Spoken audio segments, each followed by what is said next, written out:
Financial markets పై పట్టు సాధించాలనుకునే వాళ్ళు Revanth conduct చేసే వెబినార్ కోసం ఈ నెంబర్ కి కాల్ చేయండి. సుమన్ టీవీ ప్రేక్షకులకు నమస్కారం. నేను మీ రేవంత్. ప్రకృతి వైపరీత్యాల వల్ల మనకు ఆస్తి నష్టం చాలా జరుగుతూ ఉంటుంది.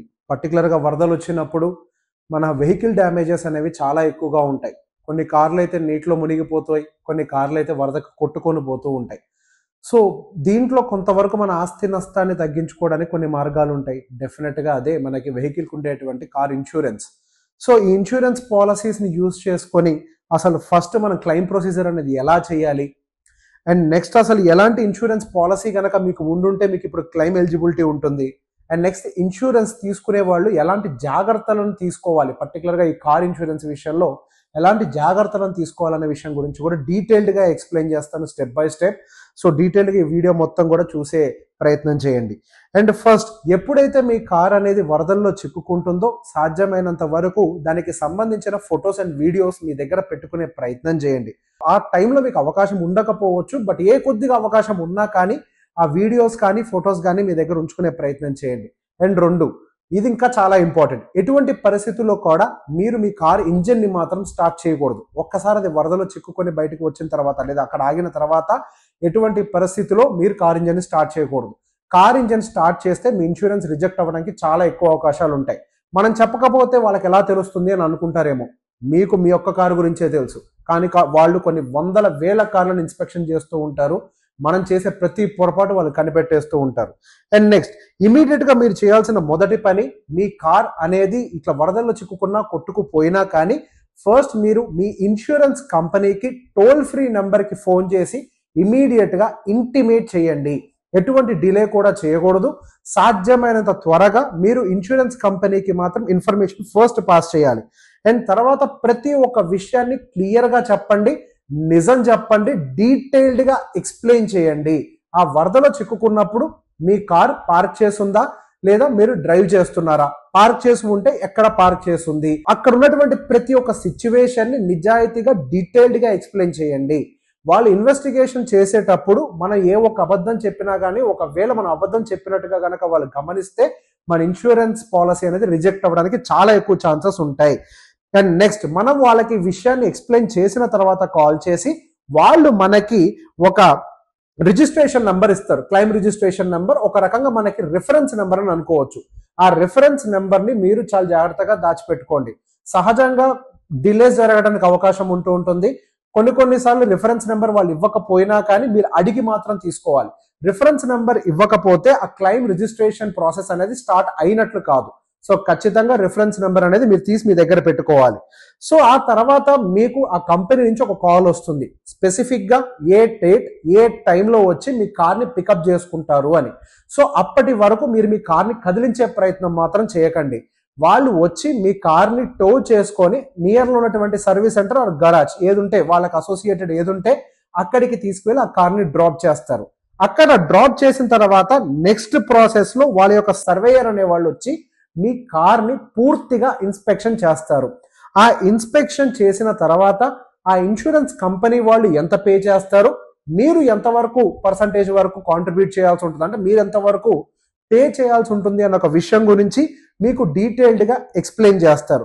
సో మీకు వాళ్ళకి మధ్యలో ఏదైనా బార్గెన్ పూర్తయిన తర్వాత వాళ్ళు మీకు క్లెయిమ్ అప్రూవల్ షీట్ అనేది ఒకటి ఇస్తారు. సో ఏదున్నా కానీ ఈ క్లెయిమ్కి సంబంధించి అమౌంట్కి సంబంధించిన డిస్కషన్ మీ క్లెయిమ్ అప్రూవల్ షీట్ రాకముందే జరగాలి.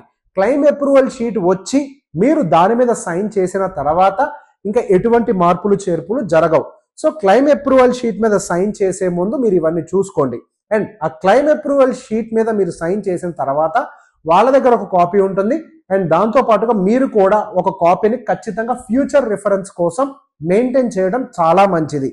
అండ్ ఆ ప్రాసెస్ కంప్లీట్ అయిన తర్వాత మీరు అటు ఇన్సూరెన్స్ కంపెనీ తోటి and as well as garage or service centre వాళ్ళతోటి మీ కార్ డెలివరీకి సంబంధించి కంటిన్యూస్గా ఫాలోఅప్ లో పెట్టుకోండి.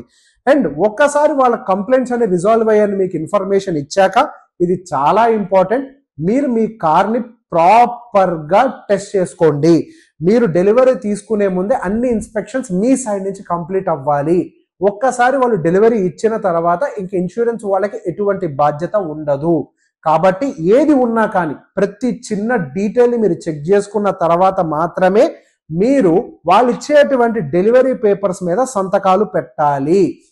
మీరు దానికంటే ముందు ఇవి జాగ్రత్తలు తీసుకోకపోతే వన్స్ కార్ డెలివరీ అయిపోయి ఆ ఇన్సూరెన్స్ ఆ క్లెయిమ్ అనేది ప్రాసెస్ క్లోజ్ అయిపోతే మళ్ళీ మీరు ఏ ప్రాబ్లం వచ్చినా మీ జేబులోంచి డబ్బులు పెట్టుకోవాల్సి ఉంటుంది. కాబట్టి ఇన్స్పెక్షన్ ని మాత్రం మీకు మీరు చాలా జాగ్రత్తగా చేసుకోండి. సో బేసిక్ గా ఇప్పటి వరకు మీరు ఏ ప్రాసెస్ లో చేయొచ్చో చెప్పాను. అసలు ఈ ఇన్సూరెన్స్ అంటే ఈ వరదలో నీటిలో చిక్కుకున్నటువంటి లేదా వరదకు కొట్టుకుపోయినటువంటి వెహికల్స్ కి అసలు ఎలాంటి ఇన్సూరెన్స్ ఉంటే కవరేజ్ ఉంటుంది. సో సహజంగా అందరూ అనుకుంటారు కార్ ఇన్సూరెన్స్ ఉంటే కవర్ అయిపోతుందని. కాదు, కార్ ఇన్సూరెన్స్ ఉంటే మనకు అన్ని కవర్ కావు. సో బేసిక్ గా వీటిల్లో ఏంటంటే మనకి కొన్ని యాడ్ ఆన్స్ ఉంటాయి. ఎవరైతే యాడ్ ఆన్స్ అని తీసుకోరో వాళ్ళకి ఫుల్ క్లెయిమ్ రావడానికి అవకాశం లేదు. సో మొదటిగా చాలా మంది కొన్ని సంవత్సరాలు కార్ వాడిన తర్వాత వాళ్ళు థర్డ్ పార్టీ ఇన్సూరెన్స్ మాత్రమే మెయింటైన్ చేస్తారు. ఈ థర్డ్ పార్టీ ఇన్సూరెన్స్ ఉన్న వాళ్ళకి ఎటువంటి ఇన్సూరెన్స్ క్లెయిమ్ అనేది రాదు. సో ఖచ్చితంగా కాంప్రహెన్సివ్ ఇన్సూరెన్స్ అనేది మాత్రం మెయింటైన్ చేయాలి. అండ్ దాని తర్వాత నిల్డిప్ అంటారు కదండి ఇన్సూరెన్స్ లో, జీరో డిప్రిసియేషన్ అది కూడా ఉండేలాగా చూసుకోవాలి.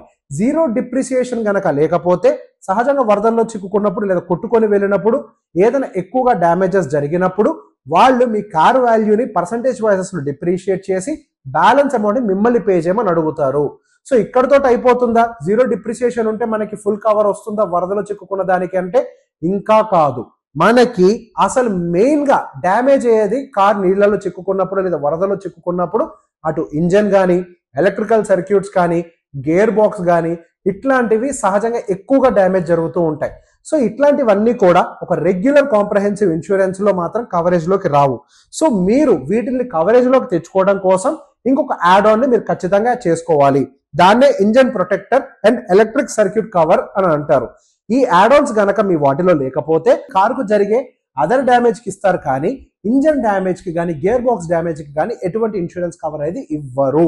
సో సహజంగా వరదలో చిక్కుకున్నప్పుడు జరిగే డ్యామేజ్ అంతా కూడా ఇంజన్ కి ఎక్కువగా జరుగుతుంది. కాబట్టి ఇటువంటి పరిణామాలు ఎప్పుడైనా జరగచ్చు. కాబట్టి మనం ఇది కూడా ఉందా లేదా చెక్ చేయాలి. ఇది లేకుండా మనకి ఇన్సూరెన్స్ కవరేజ్ రాదు. And next quick road side assistance కూడా ఉందా లేదా చెక్ చేసుకోవాలి. And quick road side assistance వల్ల కంప్లీట్ ఇన్సూరెన్స్ కవర్ కి పెద్దగా ఏమి ఎఫెక్ట్ ఉండకపోవచ్చు, కానీ మీ కార్ మీ ప్లేస్ నుంచి మీ గరాజ్ కు లేకపోతే ఎక్కడికైనా టో చేయాలి అని అంటే దానికి చాలా ఖర్చుతో కూడుకున్న పని.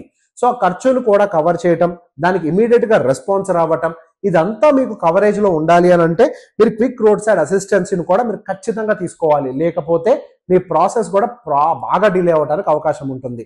సో ఇప్పుడు నేను చెప్పిన ఐటమ్స్ ఎవరెవరైతే యాడ్ ఆన్స్ లో పెట్టుకున్నారో వాళ్ళకి మాత్రమే పూర్తి స్థాయిలో ఇన్సూరెన్స్ కవరేజ్ రావడానికి అవకాశం ఉంది.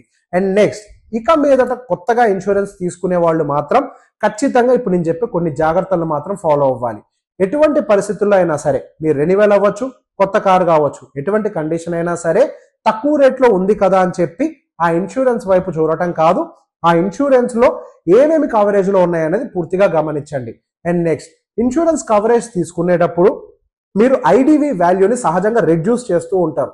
ఐడివి వాల్యూని రెడ్యూస్ చేయటం వల్ల కార్కి ఏదైనా మేజర్ డ్యామేజ్ జరిగితే మీకు కవరేజ్ వాల్యూ అనేది కంప్లీట్ గా రాదు. అంటే for example me IDV value 3 లక్షలు పెట్టుకుంటే డ్యామేజ్ వాల్యూ ఒక 4 lakhs అయింది అనుకోండి, అది మీకు పూర్తిగా నష్టాన్ని చేస్తుంది.